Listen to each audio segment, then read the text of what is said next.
জল বসিয়ে দিয়েছি, জলটা উষ্ণ উষ্ণ গরম হয়েছে। এবার আমি এর মধ্যে দিয়ে দেবো লবণ।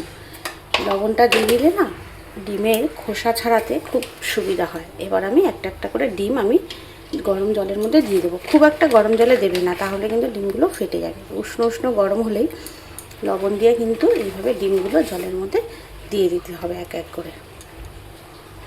ডিমগুলো বেশ কিছুক্ষণ আমি ফুটিয়ে নেব। ডিমগুলো দিয়ে দিয়েছি পুরো গরম জলের মধ্যে, উষ্ণ উষ্ণ গরম জলে। এবার ডিমগুলো ফুটে উঠবে, বেশ অনেকক্ষণ ফোটাবো, তাহলে ভালো মতন সেদ্ধ হয়ে যাবে। কিন্তু দেখো আস্তে আস্তে করে ফুট আসছে, তো আস্তে আস্তে করে ফুটুক, আমি আমার কাজ সারতে থাকি। আর ডিমগুলোকে এরকম ভালো মতন কিন্তু জলে ফুটিয়ে নিতে হবে, মানে ভালো মতন যাতে সেদ্ধ হয় সেই রকম পরিমাণে কিন্তু ফোটাতে হবে। তো ডিমগুলো এবার সেদ্ধ হয়ে গেছে, আমি এবার নামিয়ে নেব। দেখো পুরো টকবক করে ফুটছে। তার জন্য এখানে কাঁচা লঙ্কা নিয়ে নিয়েছি, রসুন কয়েক কোয়া, আদা আর টমেটো নিয়ে নিয়েছি ছোট ছোট দুটো, আর একটা বড় সাইজের পেঁয়াজ। এবার বলে রাখি, ঝালটা তোমরা তোমাদের স্বাদ অনুযায়ী কিন্তু নেবে। তোমরা মনে করলে লঙ্কা দিয়েও করতে পারো, কাঁচা লঙ্কা দিয়ে করতে পারো, সেটা তোমাদের উপরে চয়েস। দিয়েছি, কড়াই গরম হয়ে গেছে। এবার আমি এর মধ্যে দিয়ে দেবো একটু পাঁচফোড়ন। পাঁচফোড়নটা একটু উষ্ণ গরম করার মধ্যে একটু নেড়ে চেড়ে নেবো, মানে পাঁচফোড়নটাকে ভেজে নেবো আর কি, হালকা একটু ভেজে নেবো। কিন্তু হয়ে গেছে গন্ধ, পাঁচফোড়নটা ভাজা হয়ে গেছে, গন্ধ বেরিয়ে গেছে। এবার আমি নামিয়ে নেব। এবার কড়াইতে দিয়ে দেবো তেল। সর্ষের তেলে রান্নাটা করব, খেতে বেশ ভালো লাগে সর্ষের তেলে, একটু বেশি পরিমাণ করেই তেল দিয়ে দেবো। হয়ে গেছে, এবার গরম তেলের মধ্যেই আমি লবণ দিয়ে দিলাম, আর দিয়ে দেবো সামান্য হলুদ। ভালো করে তেলের সাথে মিশিয়ে দেবো। দেখো লবণ আর হলুদটা খুব ভালোভাবে তেলের সাথে মিশে গেছে। এবার আমি ডিমগুলোকে এক এক করে দিয়ে দেবো, দিয়ে এইভাবে সব ডিমগুলোকে ভেজে নেব। এটা ভাজা হয়ে গেছে, আমি খুব বেশি লাল লাল করে ভাজবো না, হালকার উপরে ভেজে নিয়েছি। এবার আমি তুলে নেবো ডিমগুলো। তেলটা আছে, তেলের মধ্যে আমি দিয়ে দেবো ফোড়নে শুকনো লঙ্কা, তেজপাতা, আর দিয়ে দেবো সামান্য কালো জিরে। শুকনো লঙ্কাটা দেখো ভাজা ভাজা হয়ে গেছে, তেজপাতাটাও তাই। এবার আমি দিয়ে দেবো কুচিয়ে রাখা পেঁয়াজ।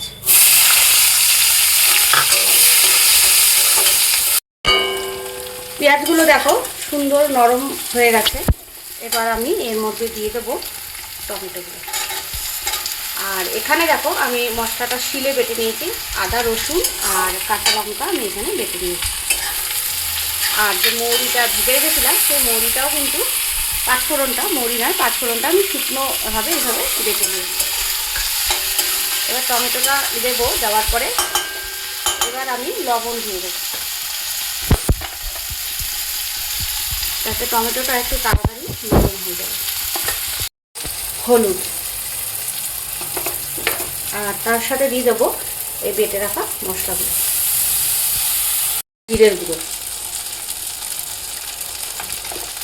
এবার মশলাটা খুব ভালোভাবে কষিয়ে নেব।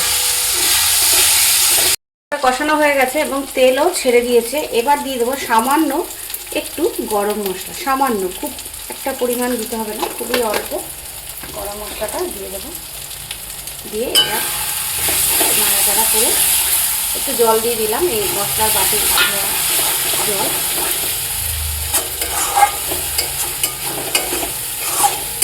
মশলাটা অনেকটাই কষানো হয়ে গেছে। একটু লো ফ্লেমে তোমরা মশলাটা কষাবে, নাহলে পোড়া লেগে যেতে পারে। এবার এর মধ্যে দিয়ে দেবো ডিমগুলো। ডিমগুলো দিয়ে একটু কষিয়ে নেব। ডিমগুলো দিয়ে কষিয়ে নিলে না বেশ ভালো লাগে খেতে। ডিমের মধ্যে মশলাগুলো খুব ভালোভাবে চলে যায়। তবে নিবু নিবু আছে কিন্তু করতে হবে, নাহলে মশলাটা ধরে আসবে, পোড়া লেগে যেতে পারে।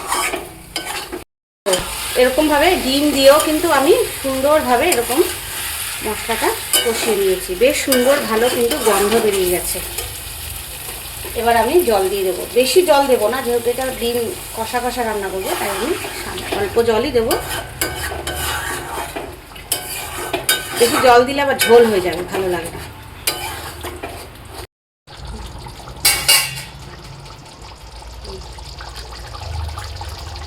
দেখো ঝোলটা এবার একটু শুকনো শুকনো হয়ে এসছে। ঠিক এই সময় এসে এবার আমি একটু নুন মিষ্টিটা দেখে নেবে তোমরা, নুন আর ঝালের স্বাদটা দেখে নেবে। আমি সামান্য একটু মিষ্টি অ্যাড করে দেবো।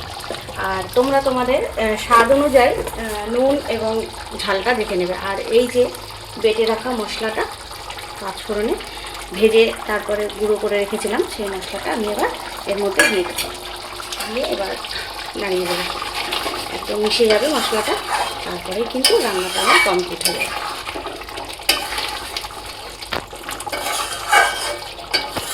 রান্নাটা কমপ্লিট হয়ে গেছে, এবার আমি তুলে নেব।